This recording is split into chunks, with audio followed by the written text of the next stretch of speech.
Halo RBers, apa kabar? Eh, Kali ini saya mau sharing teman-teman film Redeeming Love. Saya sebelumnya pernah sharing juga, tapi saya benar-benar masih tertarik. Jadi saya ada mau cerita lagi bahwa Redeeming Love itu artinya kan apa ya?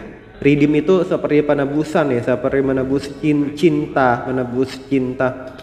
Jadi apa ya, kita kita nggak tahu itu jodoh-jodohan, balik lagi jadi ke jodoh-jodohan, feeling-feelingan.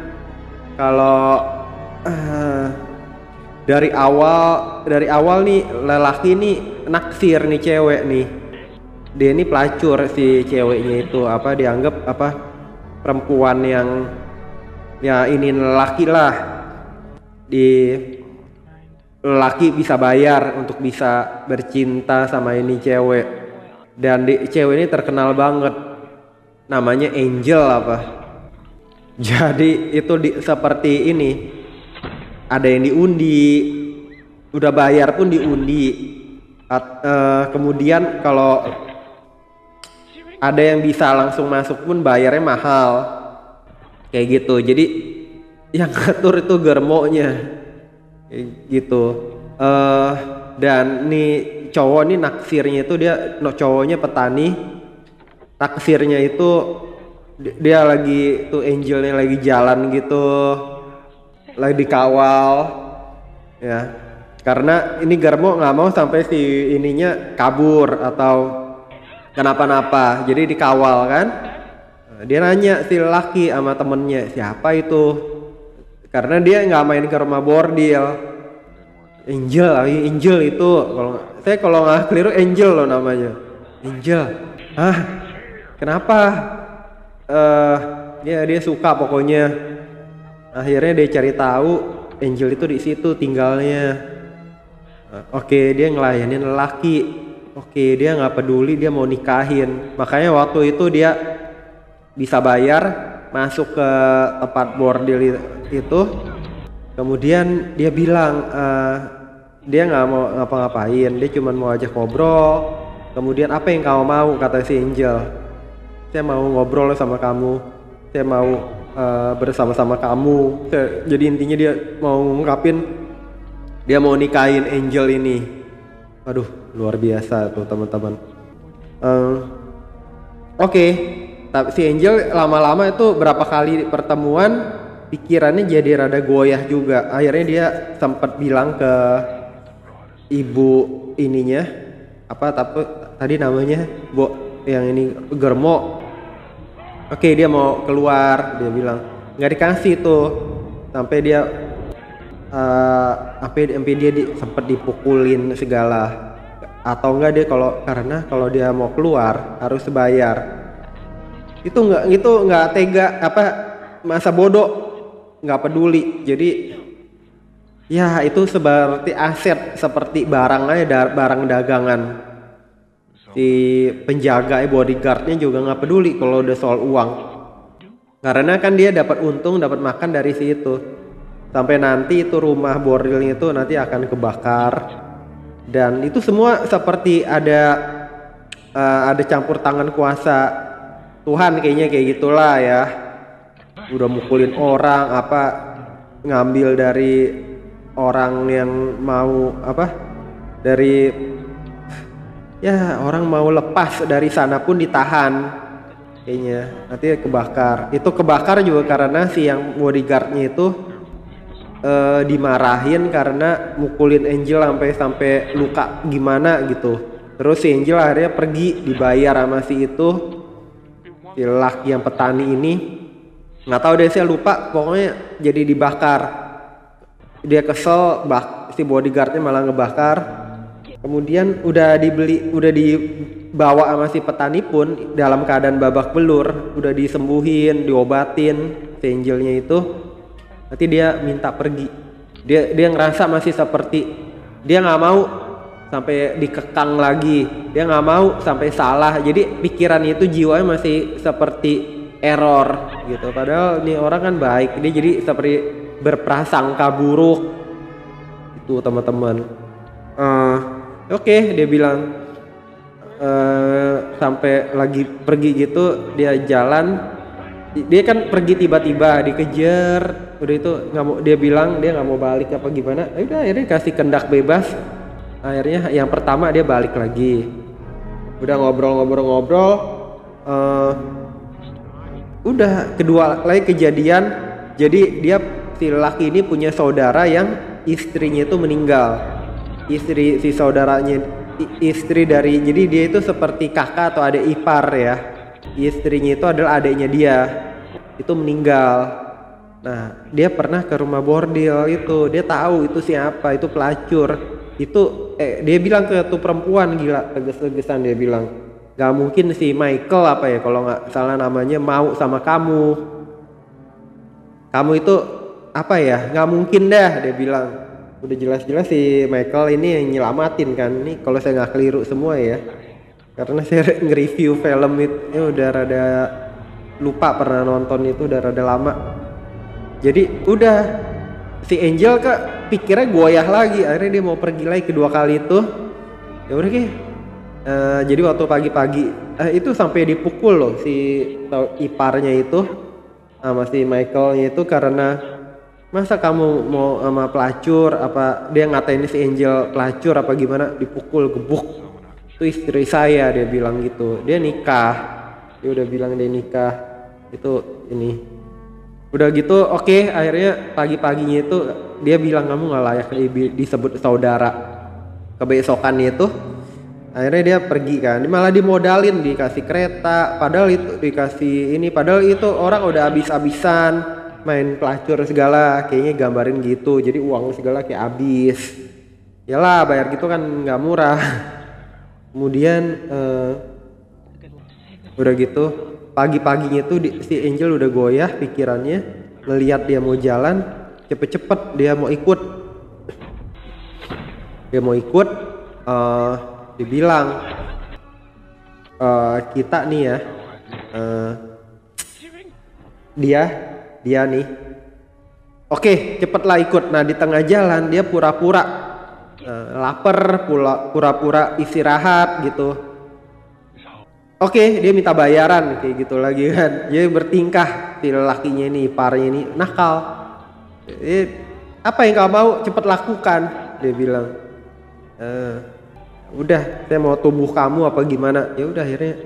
Jadi padahal dia tahu itu istrinya si Michael, saudaranya dia tuh, akhirnya ini kan dikerjain tuh cewek lagi. Tuh ceweknya ya udah pikirannya goyah gimana, jadi orang diajak tobat, dia mau tobat tapi banyak kegoyahan, dia emang ada trauma kan.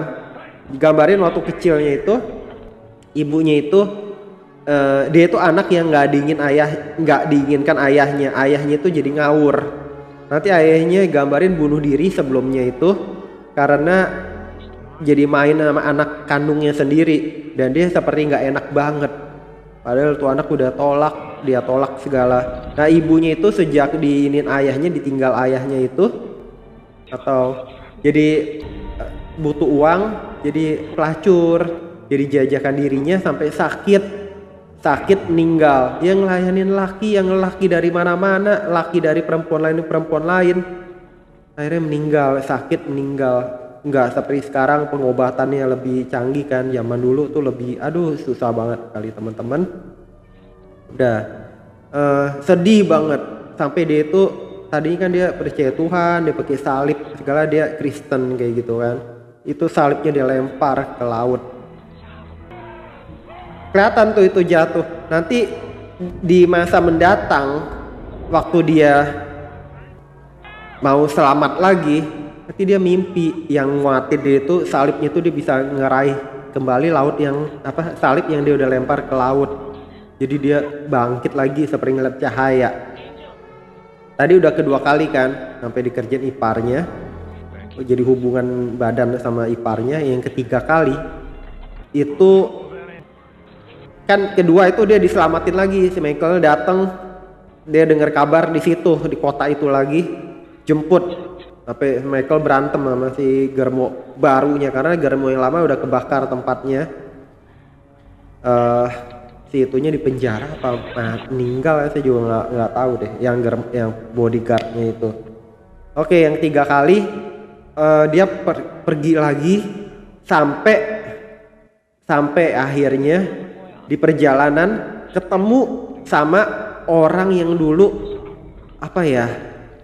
waktu dia kecil, jadi dia ibunya tuh di-hire sama dia juga, dan setelah ibunya meninggal anaknya masih dia itu yang tadinya masih kecil dirawat seperti dia anak angkat, tetapi dia kabur waktu kecil itu karena mau dijadiin pelacur.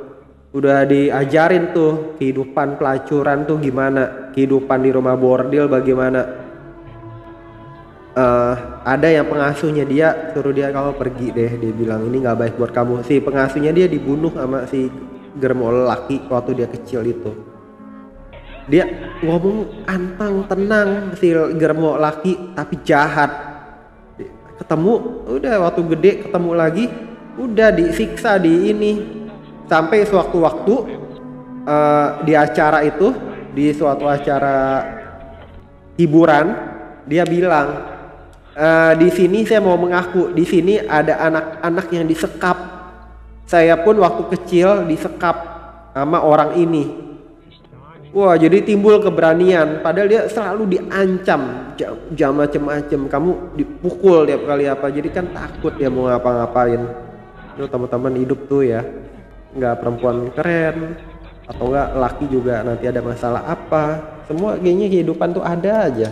Jadi kitanya itu harus kuat, kitanya harus belajar jadi orang yang bisa maju gitu teman-teman. Kita susah, kita harus bisa mau bangkit,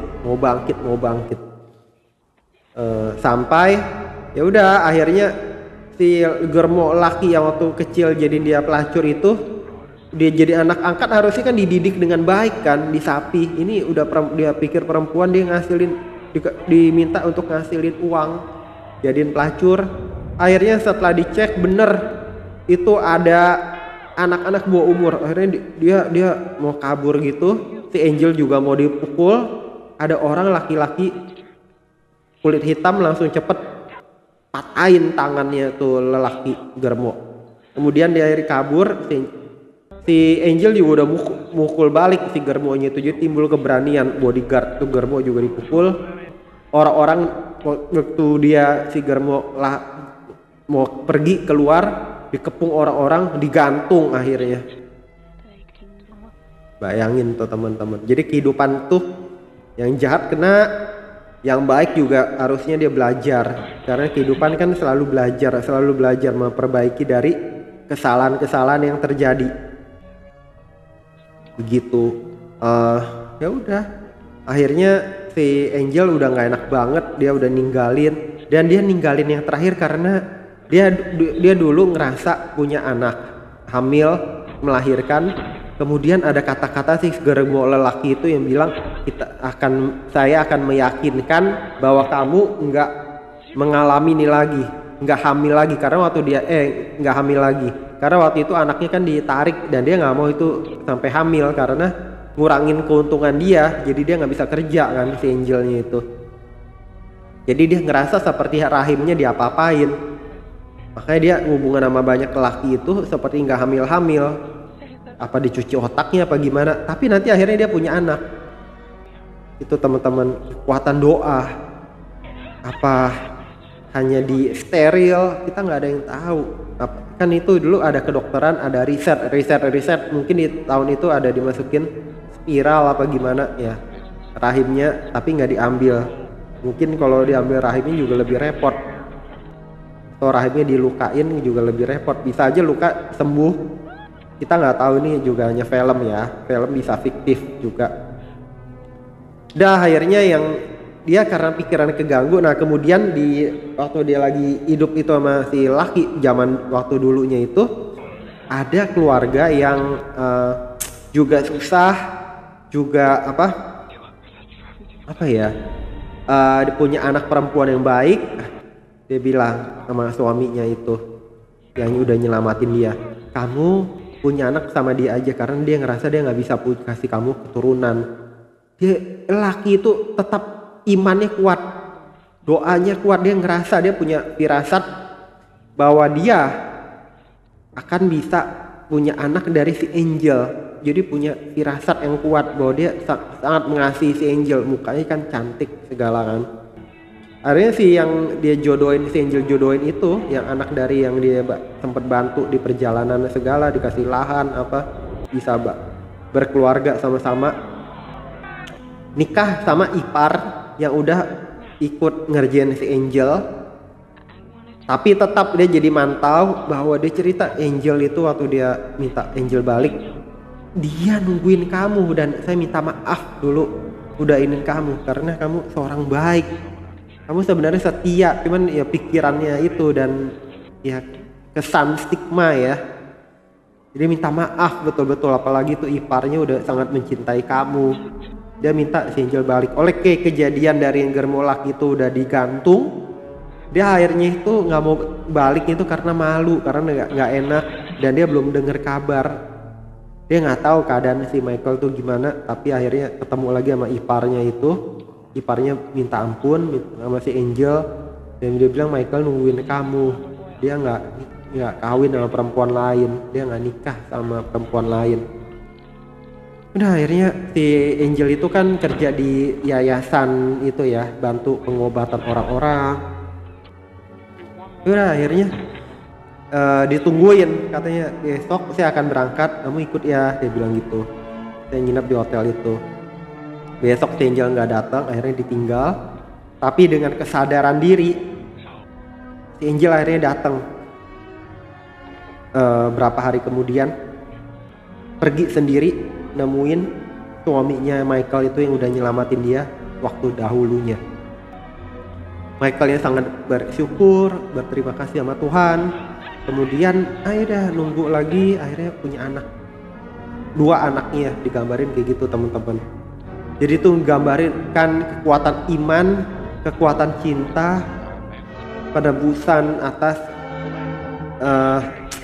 ikut ngebantu atas si kesalahannya si perempuan itu juga. Bayangin tuh teman-teman. Ya udah akhirnya keluarga bahagia. Tapi kita nggak tahu lagi kehidupan tuh seperti apa kan. Tapi cukup nggambarin bahwa kita harus punya iman yang kuat teman-teman. Kita kalau suka sesuatu, kita yakin ya iman itu, kita harus punya iman. Arahnya ini susah banget. Ini ceritanya bisa fiktif kan. Tapi gambarin kita harus punya hati yang murni yang bisa melihat akan yang kita telah tentukan, kita pilih dan sambil nggak lupain Tuhan, kayak gitu aja. Teman-teman tolong diolah sendiri juga ya. Semoga bermanfaat. Jangan lupa subscribe, like, share, komen. Sampai jumpa di video-video saya berikutnya. Bye bye teman-teman.